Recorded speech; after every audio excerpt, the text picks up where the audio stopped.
नमस्कार। Technical analysis के इस 15th और लास्ट पार्ट में आपका स्वागत है।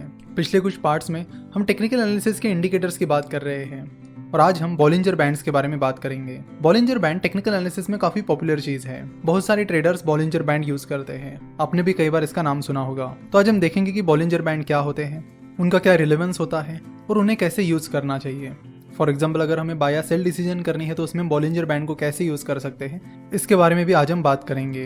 बॉलिंजर बैंड को मिस्टर जॉन बॉलिंजर ने इन्वेंट किया है। वैसे बॉलिंजर बैंड्स हमें प्राइस और वोलेटिलिटी के बारे में बहुत कुछ बताते हैं। तो बॉलिंजर बैंड में बेसिकली 3 लाइंस होती है, एक सेंट्रल लाइन और उसके ऊपर एक लाइन और उसके नीचे एक लाइन। जो सेंट्रल लाइन होती है वो शेयर प्राइस के पिछले कुछ दिनों की प्राइस का सिंपल मूविंग एवरेज होता है। सिंपल मूविंग एवरेज कैसे निकालते हैं हमने पहले ही देखा है। फॉर एग्जांपल, अगर आपको पिछले 25 दिनों का सिंपल मूविंग एवरेज निकालना है तो आपको पिछले 25 दिनों की जो क्लोजिंग प्राइस है उसकी एडिशन करनी पड़ेगी और उसे 25 दिनों से यानी 25 से डिवाइड करना पड़ेगा। उसके बाद जो लाइन निकल कर आएगी that will be a simple moving average. उसके बाद स्टैंडर्ड डेविएशन कैलकुलेट करके ये ऊपर की और नीचे की 2 लाइन निकाली जाती है।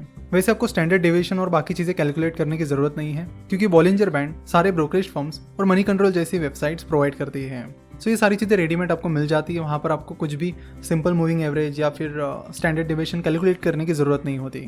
चलो एक बार देख लेते हैं कि बॉलिंजर बैंड किस तरह दिखता है। उसके बाद हम बात करेंगे कि उसके क्या क्या एप्लीकेशंस हैं। सबसे पहले moneycontrol.com पर आइए। यहाँ पर रेफरेंस के लिए TCS का नाम डाल रहे हैं। उसके बाद यहाँ पर चार्ट पर आने के बाद यहाँ पर आपको बेसिक चार्ट दिख रहा है, आप क्लिक कीजिए एडवांस इंटरैक्टिव चार्ट पर। उसके बाद ये चार्ट ओपन हो जाएगा। इसमें आप जो भी टाइम पीरियड आपको लेना है वो आप सिलेक्ट करिए और यहाँ पर ओवरलेज लिखा है, उस पर सबसे पहला ऑप्शन है बॉलिंजर बैंड्स। यहाँ पर हमने 1 मंथ का टाइम ड्यूरेशन सिलेक्ट किया है। सो 1 मंथ की जो शेयर प्राइस है वो आपको दिख रही है। अब जैसे ही ओवरलेज पर जाकर पहला ऑप्शन है बॉलिंजर बैंड, उस पर हम क्लिक करते हैं तो उसके बाद ये बॉलिंजर बैंड आपको वहाँ पे दिखेगा। और जो मिडिल लाइन है वो है पिछले 1 महीने की शेयर प्राइस का मूविंग एवरेज और उसके ऊपर और नीचे 2 लाइन्स है जो कि स्टैंडर्ड डेविएशन है। स्टैंडर्ड डेविएशन हमें क्या बताता है? स्टैंडर्ड डेविएशन हमें बताता है वोलेटिलिटी के बारे में। सो आप देख रहे हो कि जो अपर बैंड है और लोअर बैंड है, ये दोनों बैंड्स शुरुआत में यानी यहाँ पर मेन सेंट्रल लाइन से यानी जो सिंपल मूविंग एवरेज लाइन है वहाँ से काफ़ी दूर थे, लेकिन बाद में धीरे धीरे ये क्लोज आने लगे। सो जब ये दोनों बैंड्स सेंट्रल लाइन से यानी सिंपल मूविंग एवरेज की लाइन से ज़्यादा दूर चले जाते हैं तो वो चीज़ हमें बताती है कि मार्केट में ज़्यादा वोलेटिलिटी है। और जब वो पास में आ जाते हैं यानी सेंट्रल लाइन के पास में आ जाते हैं तो वहाँ पे हमें पता चलता है कि वोलेटिलिटी कम है। तो इस तरह बॉलिंजर बैंड्स हमें वोलेटिलिटी के बारे में बताते हैं। तो वो शेयर फिलहाल ज़्यादा वोलेटाइल है या नहीं, ये सीधा आपको बॉलिंजर बैंड देखकर पता चल जाएगा।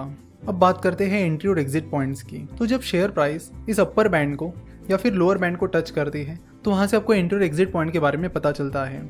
अगर शेयर प्राइस लगातार इस अपर बैंड को टच करती है तो उससे हमें पता चलता है कि वो स्टॉक ओवरबॉट हो गया है और उसमें सेलिंग प्रेशर कभी भी आ सकता है, जिससे आपको ये इंडिकेशन मिलता है कि आप उस शेयर को बेच सकते हो। तो ये जो अपर बैंड है उसे आप रेजिस्टेंस की तरह यूज़ कर सकते हो। अब बात करते हैं लोअर बैंड की। तो अगर शेयर प्राइस लगातार इस लोअर बैंड के आसपास आ रही है और उसे टच कर रही है तो उससे हमें पता चलता है कि उस स्टॉक को बहुत ज़्यादा बेचा गया है, जिससे उस स्टॉक में बाइंग अपॉर्चुनिटीज़ बन सकती है और वो स्टॉक ऊपर जा सकता है। तो ऐसे टाइम आप उस स्टॉक को बाय कर सकते हो। तो इस तरह बॉलिंजर बैंड्स को आप सपोर्ट और रेजिस्टेंस की तरह यूज़ कर सकते हो और उनकी मदद से बाइंग सेलिंग डिसीजन ले सकते हो। सो मार्केट में कब एंट्री करनी और एग्जिट करनी है इसकी डिसीजन आप बॉलिंजर बैंड की मदद से ले सकते हो। जनरली ज़्यादातर शेयर प्राइस की एक्शन जो होती है वो इस बैंड्स के बीच ही होती है। तो यहाँ पर टेक्निकल एनालिसिस की सीरीज में हमने कई सारे इंडिकेटर्स के बारे में बात की, जिससे हमें ये पता चला कि बाय डिसीजन कब लेनी है, सेल डिसीजन कब लेनी है, कब हमें शेयर को शॉर्ट सेल करना है, कब उसे खरीदना है, बेचना है, एटसेट्रा।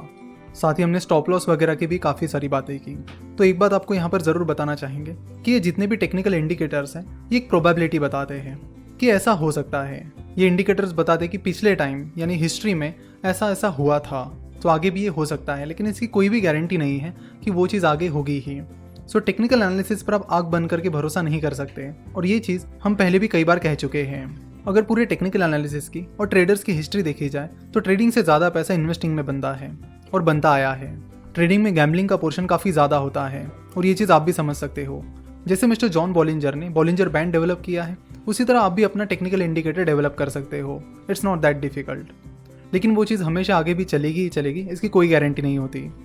सो ट्रेडिंग करते वक्त बड़े ध्यान से टेक्निकल एनालिसिस करें और जितनी इन्वेस्टमेंट आपको करनी है उसका बस एकदम छोटा सा पोर्शन आप ट्रेडिंग के लिए अलोकेट कीजिए।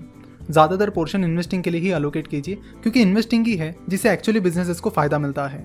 क्योंकि अगर आप इन्वेस्ट करोगे तो वो पैसा कंपनी को मिलेगा, आप डेली ट्रेडिंग करोगे, सुबह खरीदोगे, बेचोगे, तो उससे कंपनी को कुछ नहीं मिलने वाला, ना ही कंपनी की जो ग्रोथ है उसका फ़ायदा आपको मिलेगा।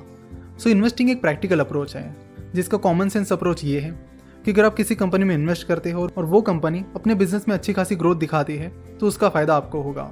सो जितना पैसा आप स्टॉक मार्केट में इन्वेस्ट करना चाहते हो उसका ज़्यादातर पोर्शन लॉन्ग टर्म इन्वेस्टिंग के लिए साइड में रखें और बहुत ही छोटा सा पोर्शन आप ट्रेडिंग के लिए यूज़ कर सकते हो।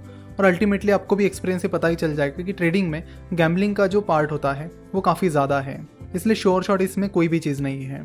हाँ, बीच में अगर कोई ट्रेडिंग अपॉर्चुनिटी आपको मिलती है जिस पर आप काफ़ी ज़्यादा कॉन्फिडेंट हो तो ऐसी अपॉर्चुनिटी पर आप बेट कर सकते हो, but mainly always focus on long term investment, that is our advice. वैसे टेक्निकल एनालिसिस का ये लास्ट पार्ट अपलोड करने में हमें काफ़ी डिले हुआ, जिसके लिए हम आपसे क्षमा चाहते हैं। आज का लेक्चर देखने के लिए और हमसे जुड़े रहने के लिए आपका बहुत बहुत धन्यवाद।